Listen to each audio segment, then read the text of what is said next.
Hey, chaplain! Hey, chaplain! I was making my rounds in the restricted housing unit of a local prison. It's a place where the men and women spend 23 hours a day in a 6 by 8 foot concrete cell. Each week, I stand at the large metal doors, looking through a small rectangular window, visiting with, listening to, laughing with, sharing poetry back and forth by sliding it through the crack in the door, blessing and praying with anyone who wants a visit. It's an honor and a privilege. I meet so many precious and interesting people of every creed and culture: Christians, Muslims, Jews, Wiccans, pagans, Buddhists, atheists, Druids, and even a few who claim to be Satanists, though so far, after talking with these men, I find that not one has truly been a Satanist. I can't help but think, though, that it makes for a great suit of armor if you need to keep others at bay. I meet people who've been harmed in unspeakable ways long before they've ever harmed anyone. People who've been thrown away in tombs for the living. And if I'm to tell you that these beloved children of God are waiting for light and hope, I'm sure that wouldn't surprise you. What might surprise you, though, is the almost blinding light that some shine in the most cruel and unbearable of conditions. Casino, as he's called by his friends, is one of those people, and he was calling loudly to me. I stepped up to his door, and before I could say anything, he went on, "Hey, I'm really sorry to bother you, chaplain, and yeah, I don't mean to intrude or anything, but do you know Father Mike Kennedy?" Father Mike Kennedy is a Jesuit priest and the founder of Jesuit Restorative Justice Initiative in California. In 2015 and 16, I'd spent a year flying down once a month, going behind bars with him and his team, learning as much as I could about prison culture before founding JRJI Northwest here in Washington State. What are the chances that I'd meet someone who knew him in the RHU? Do I know Mike Kennedy? I don't just know him, he's a good friend of mine. In fact, I spent a year working with him and his team. Do you also know Bill and Arturo and Bobby? Yes, I know them too. They've even stayed in my home. "Aw, man," exclaims Casino. "Father Mike baptized me when I was in juvie at Sylmar. He's my godfather." And thus began an extraordinary visits, once a week for a year, and what I know will be a dear and lasting friendship one day when I'm able to see Casino again. At 26 years of age, Casino had experienced more suffering and trauma than most of us could in a lifetime. Born into a poor and generationally traumatized family, with a childhood marked by abuse, violence, and neglect, he began his circuit through dozens of foster homes and group homes by the time he was in preschool. By the age of 11, the life he was living in those places was so unbearable, he found it preferable to run away to the streets of LA and sleep under park benches or in garbage cans, hiding for safety. Of course, it wasn't long before he was found by a gang and used as a drug runner. When you've never belonged anywhere, a gang that will feed you and protect you and give you work is good enough. And thus began the life which led to his incarceration. Sadly, among those I meet behind bars, his story reads like a common script, a shared prequel to incarceration. But here's the remarkable thing. If I were to choose 2 words to describe my experience of standing outside of Casino's cell week after week for a year, I would choose light and joy. Despite the horrific conditions, he never failed to make me laugh or to move me with a sense of awe at his goodness and resilience. He was always shouting out encouragement and reassurance to the new guys on the tier or to those who were struggling and in despair. He frequently called out daily exercise regimes that I could hear when I'd walk in the tier, creating a community of sorts where the men could laugh together and hear each other while exercising, even though they couldn't see each other. Casino was an expert at fishing, and I don't know if you've heard of fishing, but all over the world, in conditions where people are in cells for 23 or 24 hours a day, it's a method used, usually dental floss or some kind of string is created, and little things are put on the end, like a piece of candy or a picture or a message of reassurance. And they learn to, without sight, fling it under their cell door and cast it to all different cells down the tier to offer one another a sense of companionship and comfort. Casino is great at it. One day when I was talking with him, I happened to notice a giant spider suddenly appear near my foot, and I screamed and jumped back. Casino fell apart laughing. He said, "Chill, Jennifer, it's not real, I made it." I picked it up, and out of compressed toilet paper dyed with instant coffee was the most extraordinary and lifelike spider you could ever see. It tickled him pink that he got me.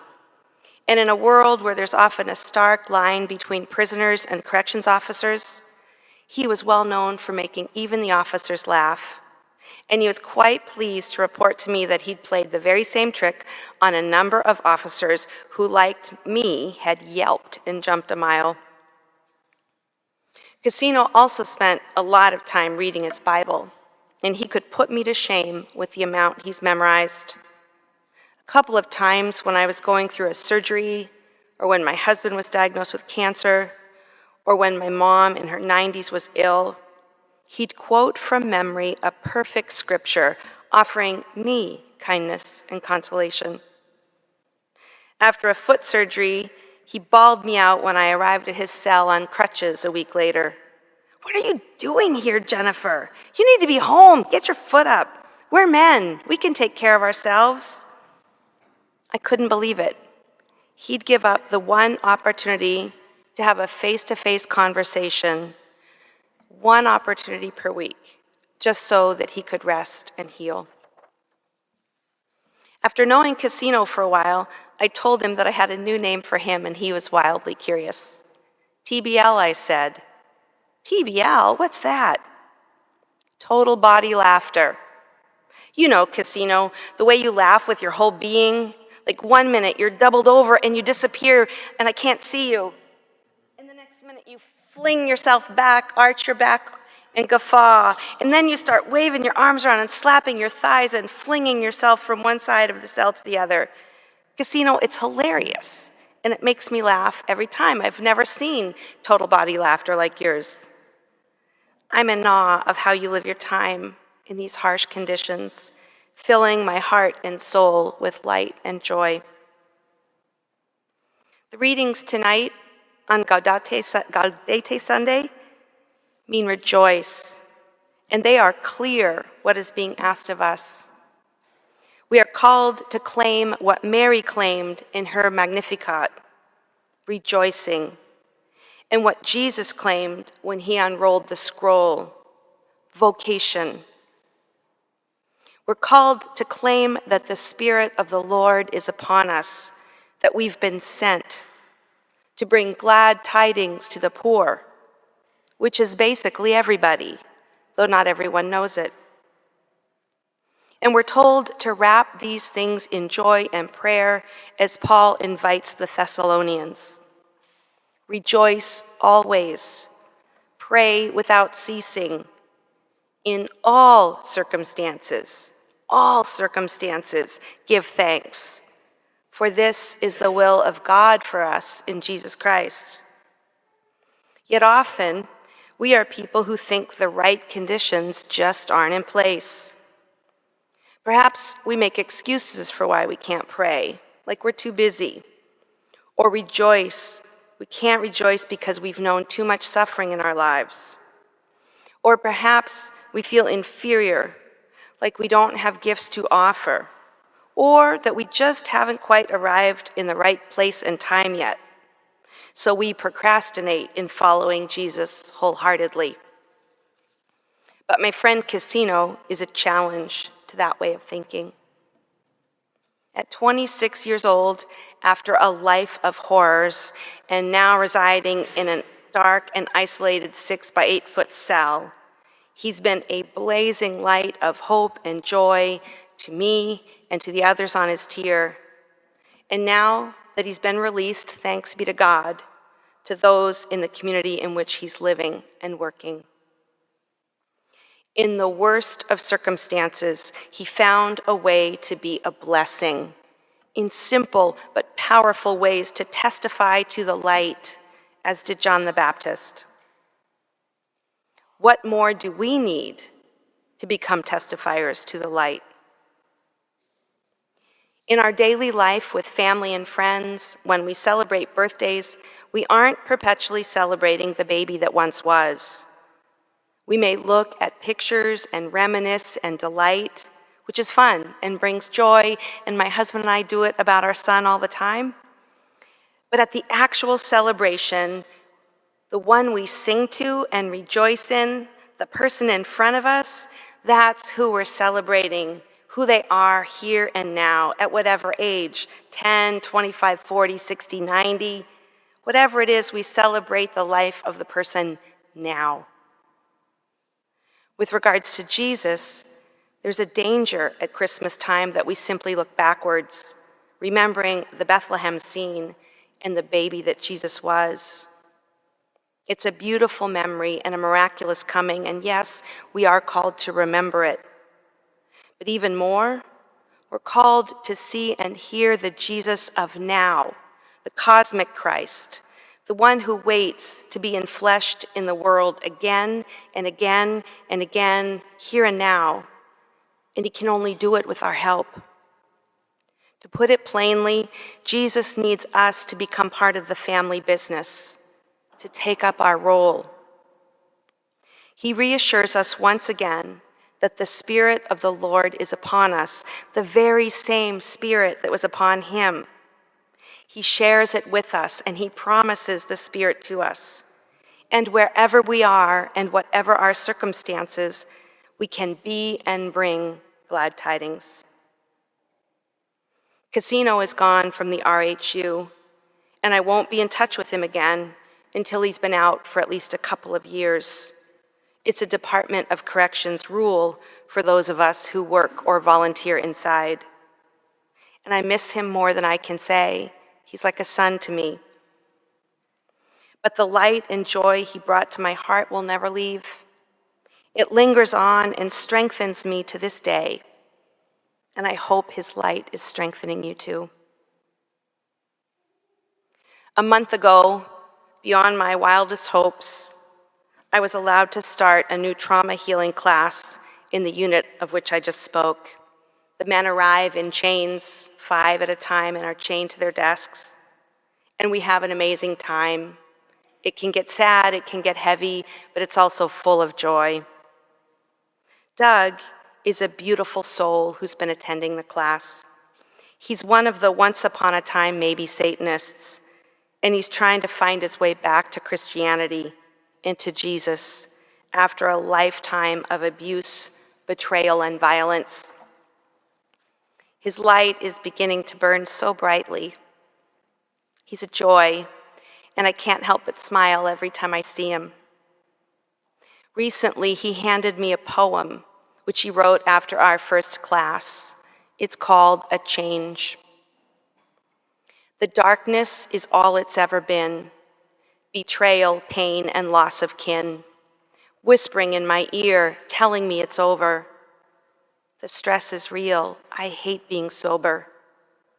The violence and bloodshed is how I cope. It numbs me up like some kind of trauma dope. My heart has become so numb I don't feel. It's gotten so bad, sometimes I wonder if it's real. But every now and then I see a light, Maybe it's an angel telling me to stay in the fight. I get a glimpse of the bigger picture, like my life is some kind of prophetic scripture. That angel says that I've been carried. Had I not been, I would have been buried. There's a bigger plan that I'm starting to see. I feel like the best me is who I'm starting to be. Doug's extraordinary insight about himself is the truth about each and every one of us. Our lives, irreplaceable, never to be seen again, unique each one like a prophetic scripture. And we're called to be good news. It's never too late, too hard, or too dark for us to be simple but radiant light and joy in our own circumstances. Every year in Advent, we wait for God, and we're aware of our need for God. Perhaps, too, God is waiting for and needing me and you.